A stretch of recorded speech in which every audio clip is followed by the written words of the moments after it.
টুনি, রোজ এভাবে শহরে সবজি নিয়ে গিয়ে বিক্রি করতে আমার আর ভালো লাগে না। সৃষ্টিকর্তা আমাদের কেন এত গরিব পাখি বানিয়েছে বলো তো? আমাদের তো একটু ধনী পাখি বানাতে পারতো, তাহলে আর আমাকে হাড় ভাঙা পরিশ্রম করতে হতো না। টোনা, তুমি এভাবে ভেঙে পড়ো না। সৃষ্টিকর্তার উপর ভরসা রাখো, দেখবে আমরা ঠিক একদিন ধনী পাখি হতে পারবো। আমাদের আর কোনো কষ্ট থাকবে না। হ্যাঁ টুনি, তোমার কথাই যেন ঠিক হয়।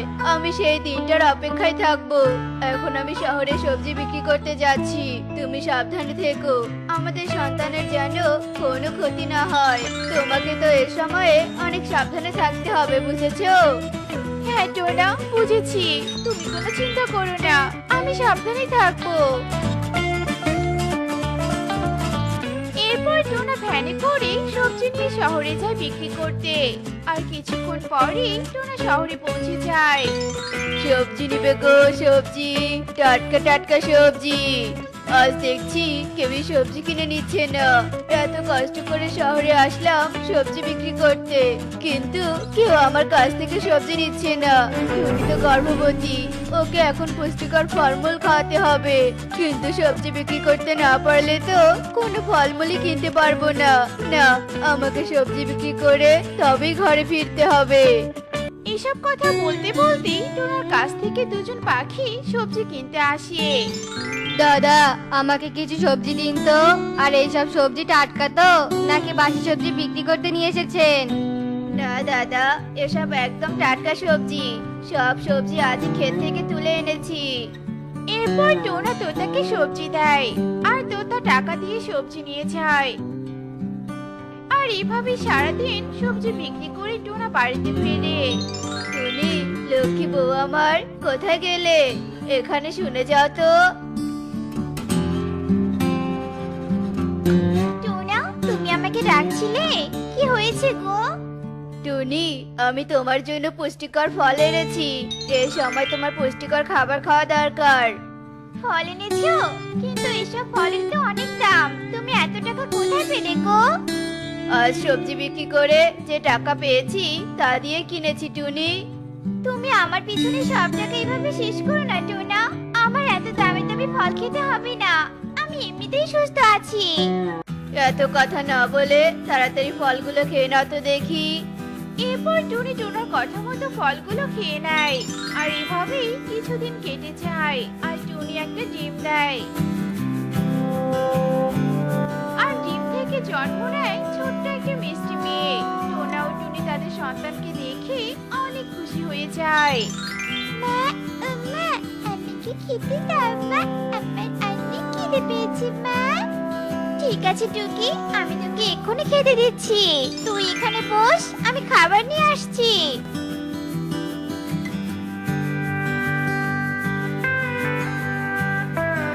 এরপর টুনি টুকিকে খাবার খেতে দেয়, আর টুকি খাবার খেয়ে ঘুমিয়ে যায়। আর দেখতে দেখতে টুকি বড় হয়ে যায়, এবং টুনি টুকিকে স্কুলে ভর্তি করে দেয়। টুকি মা, কাল থেকে তুই স্কুলে যাবি। আমি তোকে স্কুলে ভর্তি করে দিয়েছি। মা, আমি স্কুলে যাব, পড়াশোনা করব। কি মজা, কি মজা। আমার অনেক বন্ধু বান্ধব হবে, তাদের সাথে আমি খেলা করব। আমার তো ভাবতেই অবাক লাগছে মা। হ্যাঁ টুকি সোনা, তুই স্কুলে যাবি, অনেক পড়াশোনা করবি, বুঝেছিস? এরপর থেকে টুকি প্রতিদিন স্কুলে যেতে থাকে। আর টুকির স্কুলে গিয়ে অনেক বন্ধু বান্ধবীর সাথে পরিচয় হয়।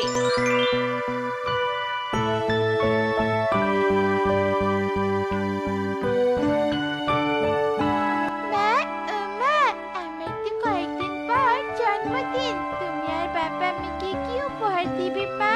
আমার বন্ধুদের জন্মদিনে তাদের বাবা মা অনেক উপহার দেয়। আমারও খুব ইচ্ছে তুমি আর বাবা আমাকে কিছু উপহার দাও। মা টুকি, তুই চিন্তা করিস না, আমরা তোর জন্মদিনে সুন্দর দেখে একটা উপহার দিব।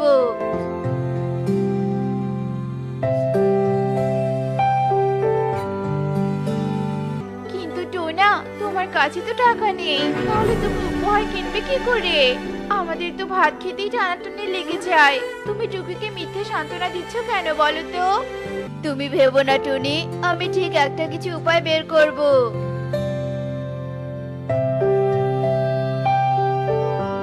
এরপর দেখতে দেখতে টুকির জন্মদিন চলে আসে।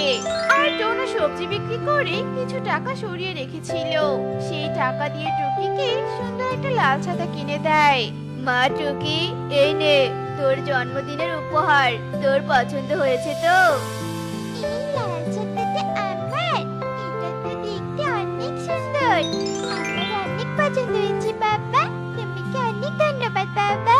এবার এই ছাতা নিয়ে আমি বনে উড়ে বেড়াবো, আমার অনেক আনন্দ হবে বাবা। এরপর টুকি লাল ছাতাটা উপহার পেয়ে অনেক খুশি হয়। আর সেই খুশিতে টুকি ছাতা নিয়ে ঘরের বাইরে যায়।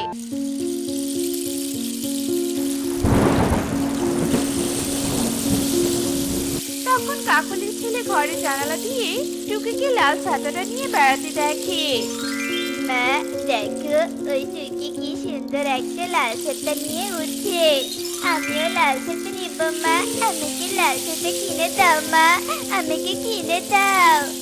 কালু, এখন আমি ছাতা কোথায় পাবো?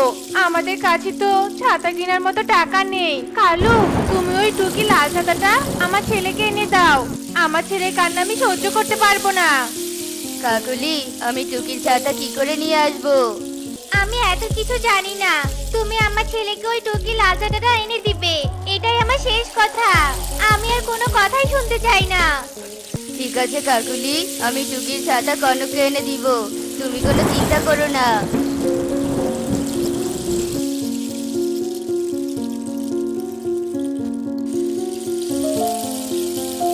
দেখি কনক, তুই আঙ্কেলকে নিয়ে বৃষ্টিতে ভিজছিস কেন? তোদের ঠান্ডা লাগবে তো? আমরা তোর লাল ছাতা নিতে এসেছি। তোর লাল ছাতাটা আমার অনেক পছন্দ হয়েছে। আমি আমার ছাতা কাউকে দেব না।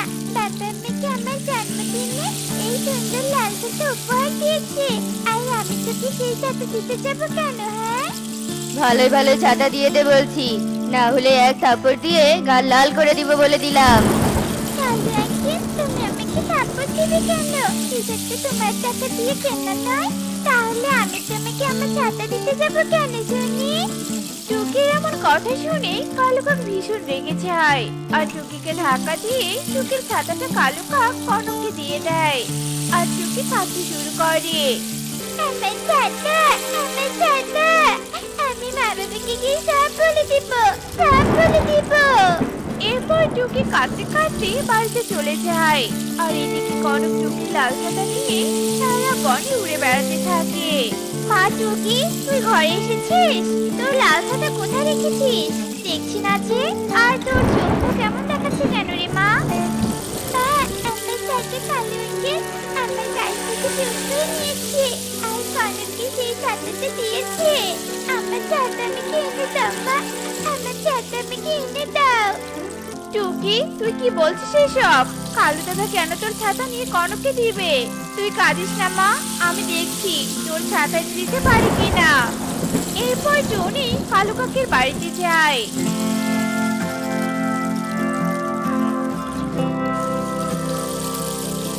কালু দাদা, তুমি আমার মেয়ের ছাতা কেন কেড়ে নিয়েছো? হ্যাঁ, তোমার তো সাহস কম নয়, অন্যের ছাতা কেড়ে নিয়ে নিজের ছেলেকে দাও। তোমার লজ্জা করে না?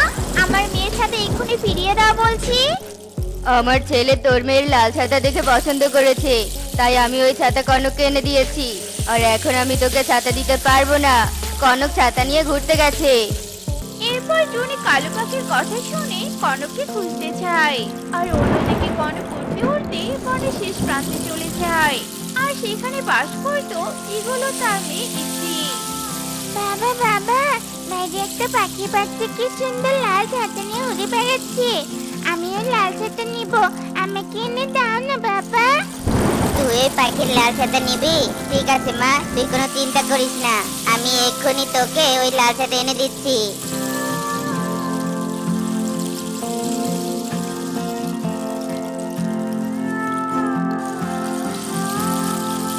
এই ছেলে, তুই এই লাল ছাতা কোথায় পেয়েছিস? হ্যাঁ, আমাকে এক্ষুনি এই লাল ছাতা দিয়ে দে, দিয়ে দে বলছি। না না, এটা আমার ছাতা, এটা আমি কাউকে দিব না। তুমি এখান থেকে চলে যাও বলছি। কি তুই আমাকে এখান থেকে চলে যেতে বলছিস? তোর তো সাহস কম নয়। দাঁড়া, তুই ছাতা দিবি না, তোর ঘাড় দিবে। এই বলে ঈগল কনকের হাত থেকে ছাতাটা কেড়ে নেয় আর কনককে ছুঁড়ে ফেলে দেয়। আর কনক অজ্ঞান হয়ে যায়। আর টুনি কনককে খুঁজতে খুঁজতে কনককে অজ্ঞান অবস্থায় দেখতে পায়। এ কি, ওই তো কনক মাটিতে পড়ে আছে।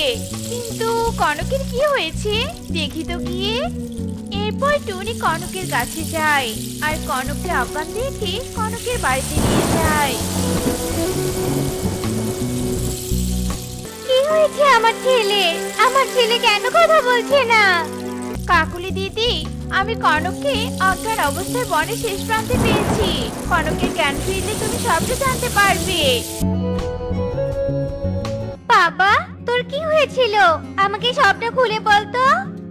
এরপর কনক কাকুলিকে সব কথা খুলে বলে। আর কাকুলি ও কালুকাক সব শুনে নিজের ভুল বুঝতে পারে। টুনি, তোকে অনেক ধন্যবাদ। তুই আমাদের ছেলেকে আমাদের কাছে ফিরিয়ে দিয়েছিস। আমরা তোর মেয়ের লাল ছাতা কেড়ে নিয়ে ভুল করেছি রে।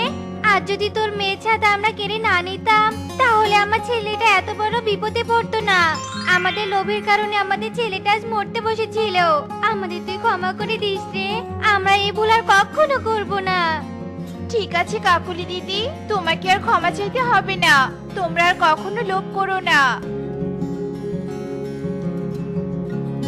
এরপর টুনি বাড়ি ফিরে যায় আর টোনা ও টুকিকে সব কথা খুলে বলে। আর সব কথা শুনে টুকি অনেক হাসতে থাকে। বৌমা, শোনো, তুমি আজই ডাক্তারের কাছে যাবে আর আল্ট্রাসোনোগ্রাফি করে আসবে, বুঝেছো? মা, আমি তো এমনিতেই সুস্থ আছি। সেখানে আল্ট্রাসোনোগ্রাফি করে কি প্রয়োজন বলুন তো? তুমি তো জানো তোমার শ্বশুর মারা যাওয়ার সময় তার একটা বংশধর আনতে বলেছিল, আর আমি চাই তুমি সেই বংশধর আমাকে এনে দিবে। মিনুর এমন কথা শুনে টুনি ভয় পেয়ে যায় আর কোনো কথা না বাড়িয়ে নিজের ঘরে গিয়ে দরজা বন্ধ করে দেয় আর একা একাই ভাবতে থাকে। না জানি সৃষ্টিকর্তা আমার ভাগ্যে কি লিখে রেখেছেন। আমার শাশুড়ির যা মতিগতি দেখলাম, তাতে উনি আমাকে ছেড়ে দিবে বলে তো মনে হচ্ছে না। কিন্তু এখন আমি কি করব? সৃষ্টিকর্তা আমার কপালে যা রেখেছেন তাই হবে। টুনি নিজের মনকে সান্ত্বনা দিয়ে নিজের কাজে চলে যায়। এদিকে রকি আর মনি নামে এক দম্পতি। ওগো, আমি কি কোনোদিন আর মা হতে পারবো না? বলো না গো। মুন্নি, তুমি কেন বুঝতে পারছো না যে তোমার সন্তান জন্ম দেওয়ার সক্ষমতা নেই? আমরা কোনোদিনও বাবা মা হতে পারবো না। তাহলে তুমি আমাকে কোথাও না কোথাও থেকে একটা ছানা এনে দাও, আমি তাকে আগলে বড় করে তুলবো। আচ্ছা ঠিক আছে, তুমি আর কেঁদো না, আমি খোঁজ নিয়ে দেখছি কোথাও কোনো ছানা পাওয়া যায় কিনা। রকি তার বউয়ের দুঃখ ঘুচিয়ে দেওয়ার জন্য একটা ছানা খুঁজতে থাকে। আর অন্যদিকে টুনি তার সন্তান জন্ম দিতেই ভয় পাচ্ছে। এভাবেই দেখতে দেখতে কেটে যায় বেশ কিছুদিন।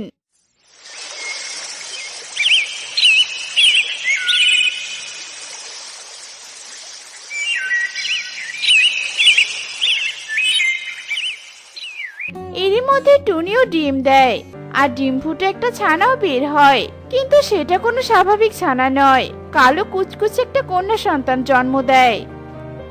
হায় হায় রে, এই কুলকিটা কি জন্ম দিয়েছে? আমি চেয়েছিলাম বংশধর, আর তুই কিনা আমাকে দিলি একটা কালো ডাইনি মেয়ে। বাবা টোনা, তুই তোর বউকে কিছু বল। না না মা, আমি ওকে কিছু বলবো না। শুধু ওর কালো ছানাকে জঙ্গলে ফেলে দিয়ে আসবো, আর টুনি আবারও গর্ভবতী হয়ে আমাদের বংশধর দিবে। মা, তোমরা এত নিষ্ঠুর হয়ে না গো। আমার মেয়েটাকে তোমরা ছেড়ে দাও। আমি আমার মেয়েকে নিয়ে অনেক দূরে চলে যাব। টোনা, তুমি না হয় আবার একটা বিয়ে করে বংশধর নিয়ে এসো। ওকে ছেড়ে দাও টোনা, আমার ছানাকে ছেড়ে দাও। একেই তো অপরাধ করেছিস, তার উপর আবার বড় বড় কথা বলছিস। আজ তোর কথা বলা আমি বের করছি, দাঁড়া। টোনা পাশে থাকা একটা লাঠি দিয়ে টুনিকে মারতে শুরু করে আর মারতে মারতে টুনিকে আহত করে অজ্ঞান করে ফেলে। বাবা, একে আর মারিস না, এরপর মরে গেলে আবার আমাদের জেলবাসী হবে। এবার এই কালো মেয়েকে নিয়ে ফেলে দিয়ে আয় তো, তাড়াতাড়ি যা। টোনা মায়ের কথা মতো টুনিকে মারা বন্ধ করে দেয়, আর এরপর কালো মেয়েটাকে নিয়ে একটা ঝোপের মাঝে ফেলে দিয়ে আসে। কতদিন ধরে আমি একটা ছানা খোঁজ করে যাচ্ছি, কিন্তু কোথাও কারো কাছে একটা ছানার দত্তক পেলাম না। এবার আমি মুন্নির কাছে গিয়ে কি জবাব দিব? এ কি, নিচে একটা ছানার মতো ওটা কি দেখা যাচ্ছে? দেখি তো গিয়ে। আরে আরে, এমন ছোট্ট নিষ্পাপ ছানাকে কে ফেলে দিয়ে গিয়েছে? তার মনে কি কোনো দয়াময় হয়নি? না, একে আর এখানে রাখা যাবে না।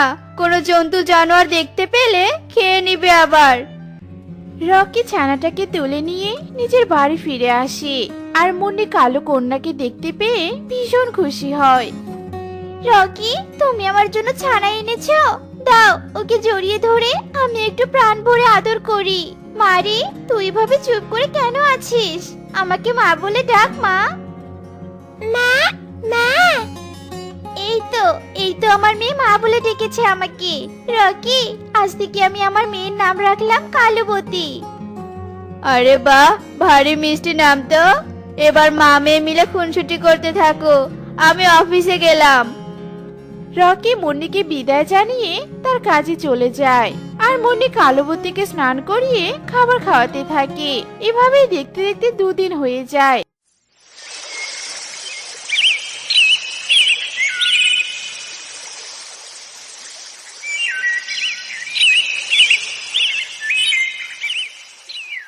একদিন এক প্রতিবেশী মুন্নিকে বলে, তা বলি কি মুন্নি, তুই নিজে হলি এক অপয়া অলক্ষী, যার কারণে সন্তান জন্ম দিতে পারিসনি। সেখানে কিনা একটা কালো মেয়েকে নিজের ঘরে নিয়ে এলি।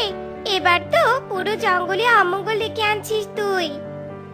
সেটা আমি আর আমার স্বামী বুঝে নিব। তুমি এবার আমার বাড়ি থেকে চলে গেলে আমি খুশি হতাম। এসব আদিক্ষেতা দেখলে গা পিতে একদম জ্বলে যায়। প্রতিবেশী মুখ মুচকিয়ে সেখান থেকে চলে যায়, আর মুন্নি ওসব কিছু মাথা থেকে ঝেড়ে ফেলে কালুবতীকে নিয়ে ব্যস্ত হয়ে পড়ে। এরপর দেখতে দেখতে বেশ কয়েকদিন কেটে যায়।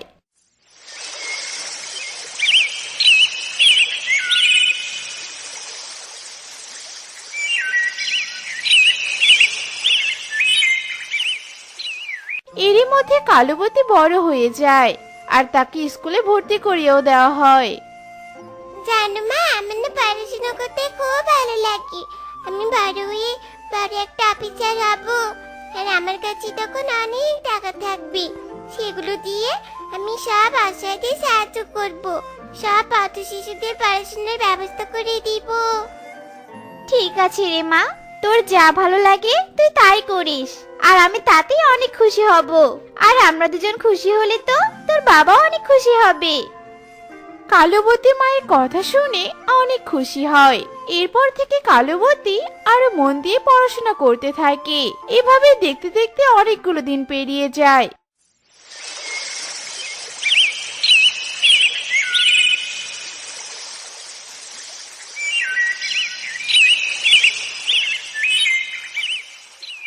আর কালুবতী অনেক বড় হয়ে যায়। স্কুল পেরিয়ে সে কলেজে ওঠে। এরপর কলেজ পেরিয়ে ভালো একটা চাকরিও হয়ে যায় তার। মা দেখো, আমার মনের ইচ্ছেটা পূরণ হয়ে গেছে। আমার লক্ষ্মী মেয়ে, আমি জানতাম তুই তোর ইচ্ছে পূরণ করতে পারবি। আসলে গায়ের রং তেমন কোনো ব্যাপার না, কর্মটাই হলো আসল। আমার কি মনে হয় মুন্নি জানো, মেয়েটার কালো রঙের কারণেই হয়তো তার বাবা মা ফেলে দিয়ে গিয়েছিল। ওসব কথা আর তুমি কখনোই মনে করবে না, ও আমার মেয়ে। রকিও চুপ হয়ে যায়, আর দুজন মিলে ঘুমিয়ে পড়ে। অন্যদিকে টোনা এক দুরারোগে আক্রান্ত হয়। টুনি তার স্বামীর চিকিৎসা করাতে না পেয়ে স্বামীকে নিয়ে রাস্তায় বসে পড়ে। মা বাবা চলো, আজ তোমাদের আমি ঘুরতে নিয়ে যাব। আমাদের মেয়ে আমাদের ঘুরতে নিয়ে যাবে, আর আমরা যাব না, তা কি কখনো হয় নাকি? চল এক্ষুনি বেরিয়ে পড়ি। ওরা তিনজনে হাসি মুখে বেরিয়ে পড়ে। এদিকে যেতে যেতে কালুবতীর চোখ আটকে যায় টোনা আর টুনির দিকে। মা বাবা দেখো, ওরা দুজন কত অসহায়, চলো তো ওনাদের হাসপাতালে নিয়ে যাই। আপনাদের দুজনকেই তো খুব অসুস্থ মনে হচ্ছে, চলুন হাসপাতালে যাই। টুনি কোনো কথা না বলে কালুবতীর দিকে তাকিয়ে চোখের জল ফেলতে থাকে। এরপর কালুবতী দুজনকে নিয়ে হাসপাতালে যায় আর চিকিৎসা করে সুস্থ করে তুলে। জানো তো মা, তোমার মতো আমারও না একটা মেয়ে ছিল। দাঁড়াও মা, তোমাকে সব ঘটনা খুলে বলি। এরপর টুনি সব ঘটনা খুলে বলে। ও আচ্ছা, তাহলে আমাদের কালবতী আপনার সেই মেয়ে যাকে আমরা আগলে বড় করে তুলেছি। বাবা মা, তোমরা আমাকে কুড়িয়ে পেয়েছিলে সেটা তো আমি ভুলেই গিয়েছিলাম, কিন্তু কেন আবার তোমরা মনে করিয়ে দিলে? মারে, আমাকে তুই মাফ করে দিস। আমি তোর সাথে অনেক অন্যায় করেছি রে মা, অনেক বড় অন্যায় করেছি। ঠিক আছে, আমি তোমাকে মাফ করে দিলাম। আজ থেকে তোমরা আমার আর আমার এই বাবা মায়ের সাথেই থাকবে। টোনা মেয়ের কথা শুনে কাঁদতে থাকে। এরপর সবাই মিলে একসাথে থাকতে শুরু করে। টুকি মা, আকাশটা অনেক কালো হয়ে এসেছে, ঘরে তো কোনো খাবার নেই রে সোনা। মনে হয় আজকেই আকাশ ভেঙে বৃষ্টি নামবে। তুই ঘরেই থাক, আমি তাড়াতাড়ি কিছু খাবার খুঁজে নিয়ে আসি, কেমন? মা, ঘরে একা থাকতে আমার ভয় লাগে, তুমি তাড়াতাড়ি করে চলে এসো, কেমন? ঠিক আছে সোনা, আর শোন, বাইরে যাবি না কিন্তু। টুনি খাবারের খোঁজে উঠতে থাকে। কিছুক্ষণের মধ্যেই আকাশ ভেঙে বৃষ্টি আর বাতাস শুরু হয়। ঘরে বসে টুকি একা একাই মায়ের চিন্তা করতে থাকে। বাইরে প্রচুর বৃষ্টি বাতাস বইছে, মা এখনো কেন আসছে না? আমার জীবন ভয় লাগছে একা থাকতে। মায়ের আবার কোনো বিপদ হলো না তো? মা, প্লিজ তুমি তাড়াতাড়ি চলে আসো মা, আমার খুব ভয় লাগছে। বাবা, বাতাসের কারণে তো উঠতেই পারছি না। না জানি মেয়েটা একা ঘরে কি করছে। যে করে হোক তাড়াতাড়ি বাড়িতে আমাকে ফিরতেই হবে। মা, তুমি এসেছো? জানো মা, আমার অনেক চিন্তা হচ্ছিল তোমাকে নিয়ে। তোমার কিছু হলে আমাকে কে দেখতো ভালো? পাগলি মেয়ে আমার কিচ্ছু হয়নি সোনা। এই দেখ, আমি তোর জন্য খাবার এনেছি, এবার তাড়াতাড়ি করে খেয়ে নে তো মা। টুকি খাবার খেতে থাকে। অন্যদিকে কণিকা টুকিকে বলতে থাকে, যোগ্য, আর শুয়ে থেকো না, তাড়াতাড়ি ওঠো, আমাদের ঘর বাতাসে দুলছে, মনে হয় ঘরটা ভেঙে যাবে, আমার অনেক ভয় লাগছে গো। আরে, এতে ভয়ের কিছু নেই, আমাদের ঘর অনেক মজবুত, যতই বাতাস হোক ভাঙবে না। তুমি চিৎকার না করে শুয়ে পড়ো আর আমাকে শান্তিতে ঘুমাতে দাও। আমি আর চিৎকার করব না, কিন্তু যদি ঘর ভেঙে আমাদের ক্ষতি হয় তাহলে তোমাকে ছাড়বো না, তুমি মনে রেখো। কত সুন্দর বৃষ্টি। কবুতর, চলো না বাইরে গিয়ে একটু বৃষ্টি উপভোগ করি। ঘরে বসে থাকতে আমার আর ভালো লাগছে না। বৃষ্টিতে ভিজলে শরীর খারাপ করবে, তার চেয়ে ভালো তুমি জানালা দিয়ে বৃষ্টি উপভোগ করো বিউটি। আমার কিছুই হবে না, চলো না কবুতর, ও আমার সুন্দর হ্যান্ডসাম স্বামী, চলো না। বিউটির জেদের কারণে কবুতর রাজি হয় আর বাহিরে বেরিয়ে পড়ে। কিছুক্ষণ এভাবে কেটে যায়। বনে বৃষ্টি আর বাতাসের পরিমাণ আরো দ্বিগুণ হয়। টুনির ঘরটাও দুলতে শুরু করে। মা, ও মা, আমাদের ঘরটা দুলছে মা, মনে হয় এখনই ভেঙে যাবে। মা গো, আমার ভয় লাগছে মা। ঘরটা ঠিক করার আগে তো বৃষ্টি নামলো, এবার যে কি হবে আমিও তো বুঝতে পারছি না রে সোনা। টুকি মা, এই ঘরে আর থাকা যাবে না রে মা, চল তাড়াতাড়ি বাইরে যেতে হবে। টুকি আর টুনি বাইরে বের হওয়ার আগেই ঘরটা ভেঙে যায়। ভাঙা ঘরটা নদীর উপরে পড়ে। টুনি আর টুকি পানিতে ভাসতে থাকে। টুকি মা কোথায় তুই? টুনি অনেক কষ্টে ভাসতে ভাসতে নদীর পাড়ের একটা গাছ আঁকড়ে ধরে আর পাড়ে উঠে আসে। টুনি এদিকে ওদিকে তাকাতে থাকে। টুকি মা কোথায় তুই? এ কি সর্বনাশ হলো আমার! হে সৃষ্টিকর্তা, আমার মেয়েকে তুমি সুস্থ রেখো, আমি আমার মেয়েকে কোথাও দেখতে পাচ্ছি না কেন। টুকি! টুনি এভাবে কাঁদতেই থাকে। অন্যদিকে টুকি ঘরের একটা ভাঙা কাঠের উপর দাঁড়িয়ে নদীর স্রোতে ভাসতে থাকে আর কাঁদতে থাকে। মা, ও মা, আমি এখানে, তুমি কোথায় মা? আমার অনেক ভয় লাগছে, আমাকে নিয়ে যাও। মা তুমি ঠিক আছো? কবুতর দাদাকে নিয়ে নদীর ওই পারে টুকিকে খুঁজতে যাব। আমি একাই তো অত দূরে যেতে পারবো না।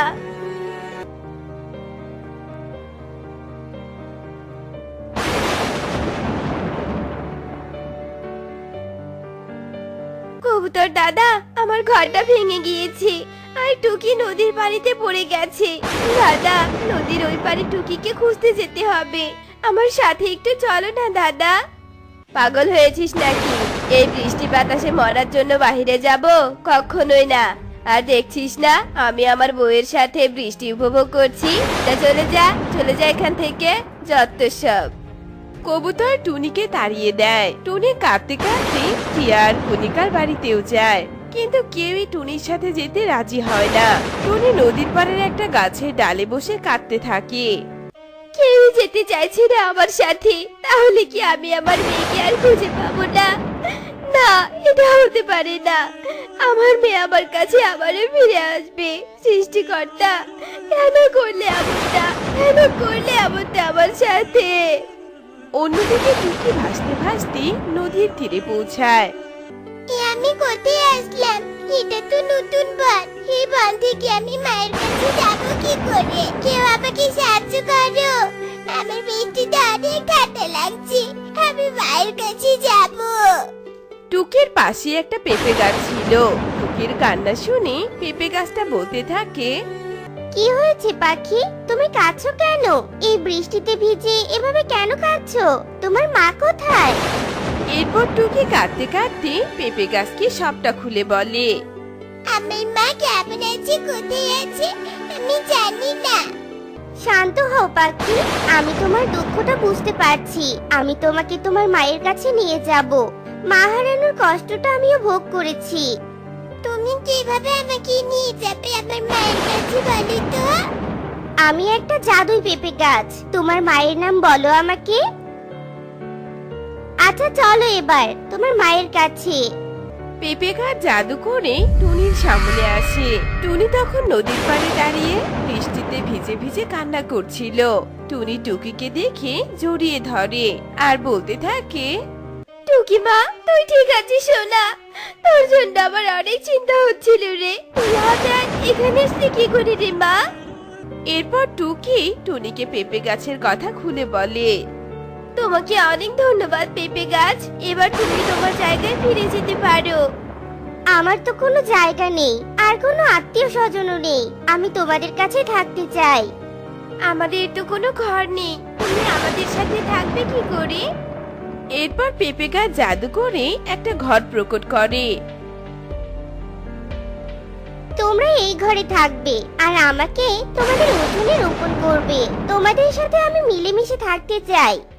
টুনি খুশি মনে পেঁপে গাছকে উঠোনে রোপণ করে আর ওরা ঘরে প্রবেশ করে। এভাবেই বেশ কয়েকদিন কেটে যায়।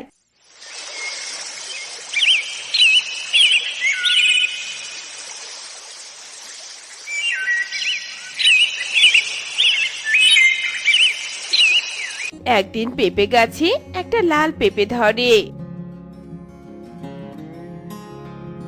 টুনি আর টুকি লাল পেঁপে দেখে অবাক হয়ে যায়। এ কি, তোমার কাছে এমন লাল পেঁপে ধরেছে কেন? একদিনে কি পেঁপেটা পেকেছে নাকি? পেঁপেটা পাকেনি, কারণ পেঁপেটার ভিতরে সোনা আছে, যার কারণে পেঁপেটাকে বাইরে থেকে এমন লাল দেখাচ্ছে। আসলে আমি জাদুই পেঁপে গাছ হলেও সরাসরি টাকা পয়সা দিয়ে সাহায্য করতে পারি না। তোমাদেরকে সাহায্য করার জন্য এই লাল পেঁপেটা প্রকট করেছি। নাও নাও, লাল পেঁপেটা ছিঁড়ে নাও। টুনি লাল পেঁপেটা ছিঁড়ে নেয়। তোমাকে অনেক ধন্যবাদ। তোমার এই ঋণ আমরা কোনোদিনও ভুলবো না। হয়েছে হয়েছে, আর প্রশংসা করতে হবে না। তোমাদের আমি সারা জীবন এমন সেবা দিয়ে যাব, কারণ তোমরা সব পাখিদের চেয়ে অনেক ভালো। যাও, তাড়াতাড়ি লাল পেঁপের ভিতরে সোনাগুলো বিক্রি করতে যাও। টুনি পেঁপে গাছের কথা মতো লাল পেঁপেটা কাটে আর সোনাগুলো বাজারে বিক্রি করে। টুনি অনেক ধনী পাখিতে পরিণত হয় আর অনেক সুখেই ওরা দিন কাটাতে থাকে। তো বন্ধুরা, আমাদের আজকের এই গল্পটি তোমাদের কাছে কেমন লেগেছে তা কমেন্টে জানাতে ভুলো না কিন্তু।